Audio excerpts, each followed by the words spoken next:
Assalamualaikum warahmatullahi wabarakatuh. Perkenalkan, nama saya Imam Turtomo dengan nomor NIM 21053615215 dari Prodi S1 Teknik Elektro. Di sini saya akan mempresentasikan PPT yang telah saya buat dengan judul Gerakan dan Organisasi Islam Modern di Indonesia. Latar belakang yang mendasari berdirinya organisasi Islam modern di Indonesia. Dalam usaha menemukan jati dirinya dalam diri umat Islam Indonesia, tumbuh dan berkembang beragam gerakan Islam sebagai usaha melakukan perubahan untuk menentukan masa depan. Perbedaan organisasi Islam berubah dari sekedar perbedaan mazhab furu'iyah menjadi perbedaan orientasi politik. Dengan menelaah konteks kesejahteraan dan ajaran gerakan Islam Indonesia yang dominan di awal abad 21. Organisasi modern yang berdiri di Indonesia ada 4, yaitu yang pertama Muhammadiyah, yang kedua adalah Nahdlatul Ulama, yang ketiga Salafi, dan keempat adalah Hizbut Tahrir. Organisasi Muhammadiyah. Latar belakang berdirinya Muhammadiyah. Tanggal 18 November 1912 merupakan momentum penting berdirinya Muhammadiyah. Kelahiran Muhammadiyah merupakan awal dari sebuah gerakan Islam yang melakukan perintisan pemurnian akidah, yaitu purifikasi sekaligus pembaruan Islam di Indonesia. Sebuah gerakan yang didirikan oleh Kiai Ahmad Dahlan di kota Santri Kauman, Yogyakarta. Muhammadiyah berasal dari secara bahasa berarti pengikut Nabi Muhammad. Penggunaan kata Muhammadiyah dimaksudkan untuk menisahkan penganut Muhammadiyah dengan ajaran perjuangan Nabi Muhammad SAW. Ajaran dan pemikiran Muhammadiyah. Pemikiran keagamaan Muhammadiyah yang memiliki implikasi sosial cukup besar ialah pemurnian agama atau purifikasi di bidang akidah dan amalia. Hal ini tercermin dalam pengajaran Kiai Ahmad Dahlan tentang tafsir Al-Quran yang dirangkum oleh Kiai Raden Haji Hajid dalam 17 kelompok ayat-ayat Al-Quran. Esensi dari ke-17 ayat tersebut dapat disimpulkan meliputi yang pertama adalah pemurnian akidah, kepedulian, dakwah, amal ma'ruf nahi mungkar. Yang keempat adalah jihad fisabilillah. Yang ketiga adalah basis mahasiswa. Menurut Mujani, lebih dari 20 juta muslim Indonesia adalah pengikut Muhammadiyah. Pada umumnya mereka berada di daerah perkotaan dan merupakan kaum terpelajar. Nomor 4, pendekatan dakwah. Dalam berdakwah, Muhammadiyah cenderung menggunakan pendekatan salaf, manhaj as-salaf, dan dakwah menyeluruh. Dalam realitasnya, Muhammadiyah memfokuskan dakwahnya pada pendidikan dan pelayanan kesehatan. Hal ini terbukti dari banyaknya sekolah dan rumah sakit yang didirikan oleh Muhammadiyah. Nahdlatul Ulama. Latar belakang berdirinya Nahdlatul Ulama. Nahdlatul Ulama lahir dari kalangan pesantren yang gigih melawan kolonialisme saat Indonesia berjuang meraih kemerdekaan. Mereka membentuk organisasi gerakan bernama Nahdlatul Wathon, artinya kebangkitan tanah air. Pada tahun 1916, kemudian tahun 1918 mendirikan Taswirul Afratul, dikenal juga dengan Nahdlatul Fikri atau kebangkitan pemikiran. Selanjutnya didirikan Nahdlatul Tujar atau gerakan kaum saudagar, dijadikan basis untuk memperbaiki perekonomian rakyat dengan adanya Nahdlatul Tujar itu. Selanjutnya dibentuklah Komite Hijaz yang diketahui oleh Kiai Haji Wahab Hasbullah. Setelah dibentuk itu, maka para ulama berkumpul dan saling berkoordinasi membuat sebuah organisasi yang bernama Nahdlatul Ulama, artinya kebangkitan ulama, yang dipimpin oleh Kiai Haji Hasyim Asy'ari pada tanggal 16 Rajab 1344 Hijriah atau pada tanggal 31 Januari 1926. Ajaran dan pemikiran Nahdlatul Ulama.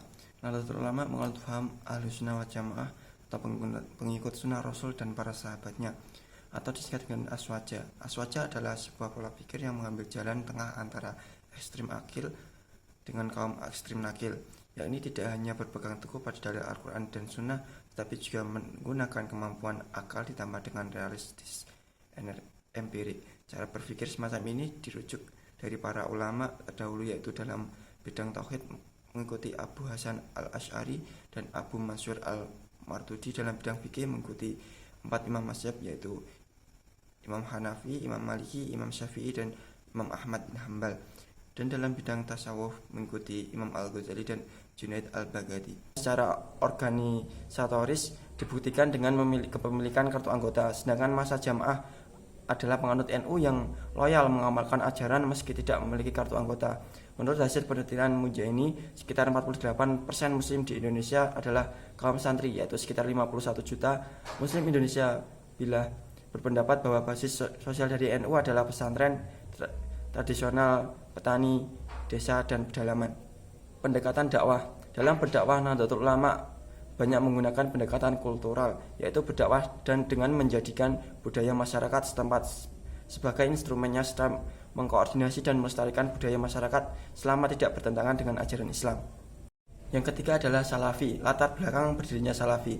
Gerakan Salafi di Indonesia banyak dipengaruhi oleh ide dan gerakan pembaruan yang dilancarkan oleh Muhammad bin Abdul Wahab di kawasan Jazirah Arab.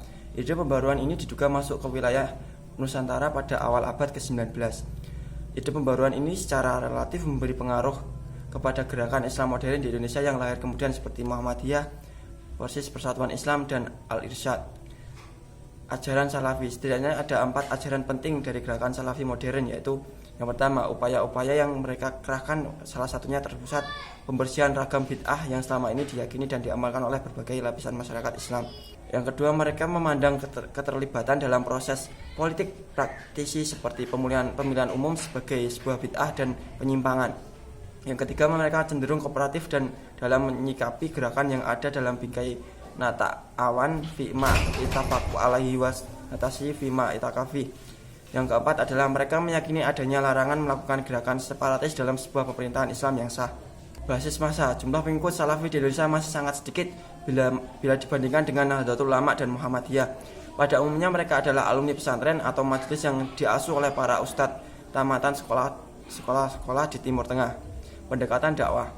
Bagi para penganut Salafi, untuk urusan agama tidak ada istilah kompromi. Apa yang dipandang tidak benar menurut dalil Al-Quran dan Sunnah secara tegas ditolak, sedangkan apa yang dianggap benar akan disampaikan meskipun secara pahit. Hal tersebutlah yang tampak sering membawa Salafi ke kancah perdebatan dengan gerakan lain. Yang keempat, Hizbut Tahrir Indonesia. Latar belakang berdirinya Hizbut Tahrir Indonesia. Hizbut Tahrir berdiri pada tahun 1953 di Al-Quds, yaitu Baitul Maqdis, Palestina. Sedangkan di Indonesia Hizbut Tahrir masuk pada tahun 1980-an dengan merintis dakwah di kampus-kampus besar di seluruh Indonesia. Pada era 1990-an, ide-ide dakwah Hizbut Tahrir merambah ke masyarakat melalui berbagai aktivitas dakwah di masjid, perkantoran, perusahaan, dan perumahan, hingga masuk ke Indonesia melalui Abdurrahman Al-Baghdadi.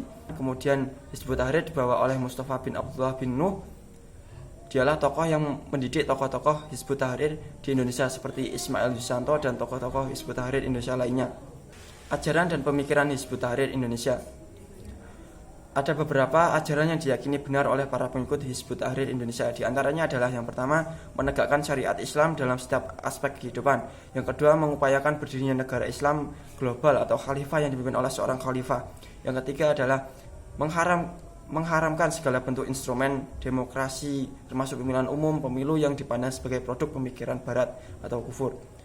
Yang keempat adalah melarang keterlibatan anggotanya dalam politik praktis melalui partai selama masih menggunakan sistem demokrasi. Nomor 5 adalah menolak segala tatanan politik, sosial, ekonomi, teknologi, produk barat, modern, dan menggantinya dengan tatanan Islam. Basis massa. Mayoritas pengikut Hizbut Tahrir di Indonesia adalah kaum muda dari kalangan mahasiswa di kampus-kampus perguruan tinggi umum. Lembaga-lembaga yang menjadi basis Hizbut Tahrir Indonesia adalah Badan Dakwah Kampus atau BDK atau Lembaga Dakwah Kampus.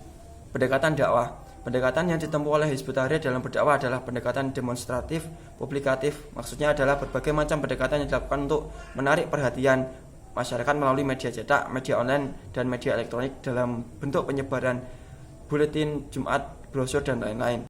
Oke, yang berikutnya adalah kesimpulan. Keempat organisasi atas memiliki beberapa perbedaan mendasar yang sulit untuk disatukan, kebanyakan terkait dengan persoalan furu'iyah atau cabang fikih, sementara persoalan uhul atau pokok akidah hampir semuanya sama. Dari aspek sosiologis, sebenarnya NU dan Muhammadiyah menjadi Islam mainstream di Indonesia, yakni organisasi yang diikuti oleh 80 juta penduduk Indonesia. Hanya saja karena pendekatan dakwah keduanya lebih soft dan fleksibel, kurang menggema, sehingga sering disebut silent majority. Adapun Hizbut Tahrir dan Salafi termasuk FPI atau Jamaah Islamiyah cenderung aktif dan demonstratif.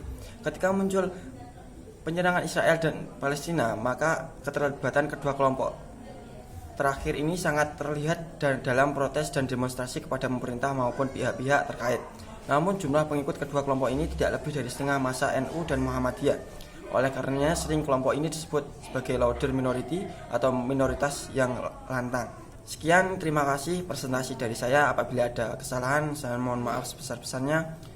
Wabillahi taufiq wal hidayah. Wassalamualaikum warahmatullahi wabarakatuh.